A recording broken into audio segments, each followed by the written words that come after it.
दिल्ली में जैसे जैसे सर्दी बढ़ती जा रही है तो दूसरी तरफ पूर्वी दिल्ली नगर निगम में सियासी पारा भी गर्म होता जा रहा है।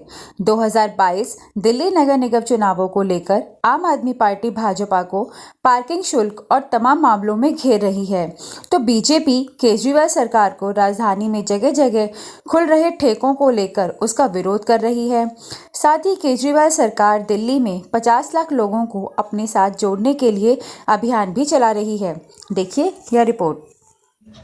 क्या दिल्ली में नगर निगम चुनाव आने वाले हैं और दिल्ली केजरीवाल सरकार जगह जगह दिल्ली में ठेके खोल रही है। इसको लेकर अनिल चौधरी जो दिल्ली प्रदेश के अध्यक्ष हैं वो उनकी टीम प्रोटेस्ट कर रही है, दिल्ली बीजेपी प्रोटेस्ट कर रही है, उनके कार्यकर्ता प्रोटेस्ट कर रहे हैं। उनको ये कहना है कि ये दिल्ली को बेवड़ा बनाने के लिए केजरीवाल सरकार कार्य कर रही है।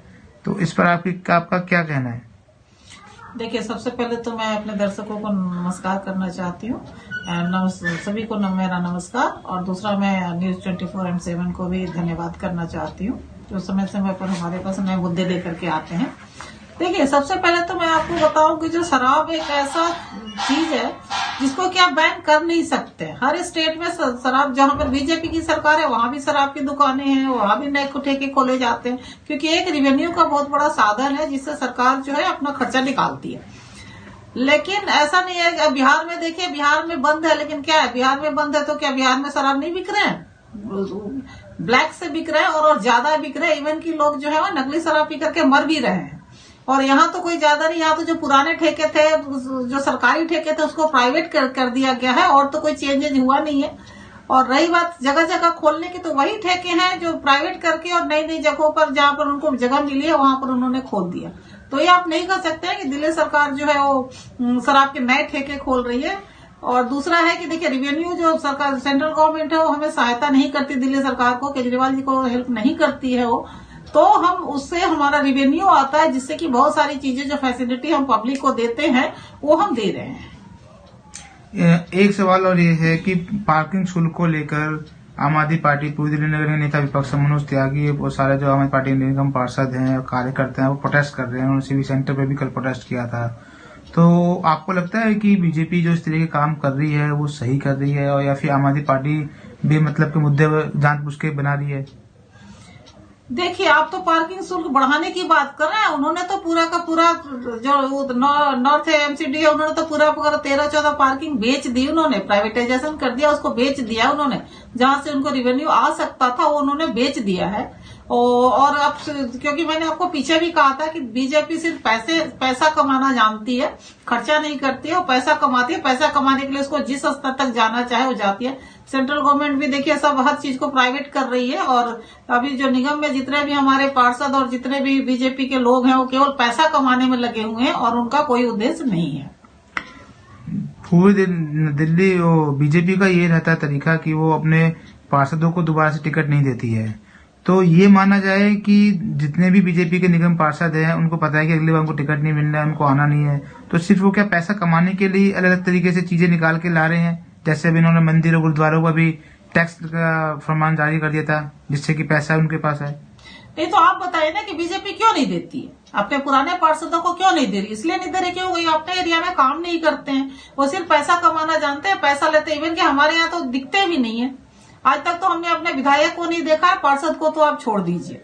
पार्षद की तो दूर दूर तक देखने का कोई जरिया ही नहीं है कि हम उनको, इवन कि हम उनके जाए तो मिलते भी नहीं है।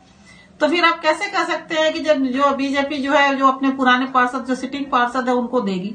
ऑब्वियसली वो पैसा कमाते हैं, उनको पता होता है कि मुझे दोबारा टिकट मिलना नहीं है, तो एक बार वो कमाते हैं और अपना निकल जाते हैं वो। आपकी अगली योजना क्या है? आप लक्ष्मीनगर विधानसभा वार्ड 16E से नगर निगम चुनाव के लिए दावेदारी ठोक रही हैं, आप टिकट के लिए अपने प्रयास कर रही हैं, तो आप किस तरीके से आपने अभी तक कार्य किए हैं? और अभी आम आदमी पार्टी के जो मुखिया अरविंद केजरीवाल जी का भी आदेश था कि भाई 50 लाख के आसपास आप कार्यकर्ता हमारे साथ दिल्ली में जोड़िए नगर निगम चुनाव को देखते हुए, तो आप अपने वार्ड में पार्टी के साथ लोगों को जोड़ने के लिए क्या क्या काम कर रही हैं और किस तरीके से काम आप कर रही हैं? देखिए, हमारा सदस्यता अभियान जो चल रहा है बहुत ही अच्छा चल रहा है। और हम जब भी निकलते हैं, या तो हम टेबल लगा के बैठे हैं कहीं पर भीड़ भाड़ वाली जगह में, या हम डोर टू डोर करते हैं, तो हमारी बहुत अच्छा रिस्पॉन्स आ रहा है। लोग खुद आते हैं, पूछते हैं भाई क्या कर रहे हैं, हम कहते हैं हम अपनी पार्टी का सदस्य बना रहे हैं, तो लोग खुद कहते हैं मैडम हमें बना दें। हम चाहते हैं कि हम आपके साथ जुड़े। कुछ लोग जो है वो नॉन एक्टिव में भी आते हैं, कुछ लोग एक्टिव पार्टिसिपेंट भी करते हैं, और सभी मिल करके जो है और हमारे साथ चलने के लिए लोग तैयार है। आए इस बार, जहां तक मुझे उम्मीद है कि इस बार एमसीडी में जो है परिवर्तन होगा और हम ही आएंगे, आप गवर्नमेंट आएगी, और उसके साथ हम दिल्ली को सुंदर और स्वच्छ बनाने का काम करेंगे। आखिरी 2 सवाल है। आपने परिवर्तन की बात की, आप ही पार्टी के निगम पार्षद हैं संजय चौधरी, वो अभी उनकी वाइफ निगम पार्षद है, हमारी पार्टी से ही है, घरोली वार्ड है, कोंडली विधानसभा में। वो अपने इलाके में परिवर्तन यात्रा निकाल रहे हैं, तो क्या ये पार्टी की तरफ इशारा है कि वो पार्टी की चीजों से संतुष्ट नहीं है, इसलिए इशारा कर रहे हैं कि परिवर्तन होना चाहिए? किस परिवर्तन का मतलब बदलाव, वो अपने इलाके में बदलाव चाहते हैं क्या? नहीं, तो बदलाव का मतलब है कि जो अभी एमसीडी में जो है बहुत सारी चीजें हैं जो एमसीडी के पार्षद जो है वो नहीं करने देते हैं। या देखा जी, आखिरी सवाल ये है, अब क्रिसमस आ रहा है और आपने ईसाई इलाके के ईसाई बहन जो है समुदाय के लोग हैं, उनके लेकर आप क्या कहना चाहेंगे उनको? देखिए, ऐसा है कि क्रिसमस आ रहा है, उनके लिए बहुत खुशी का दिन होता है, और हम चाहते हैं कि सभी हमारे जितने भी भाई बंधु हैं वो क्रिसमस मिलजुल के मनाए, इकट्ठा होकर के मनाए। उस पर हम लोग भी पार्टिसिपेट करना चाहेंगे, और बहुत बड़ा दिन होता है सभी के लिए, तो सबको हमारी तरफ से बहुत बहुत शुभकामनाएं।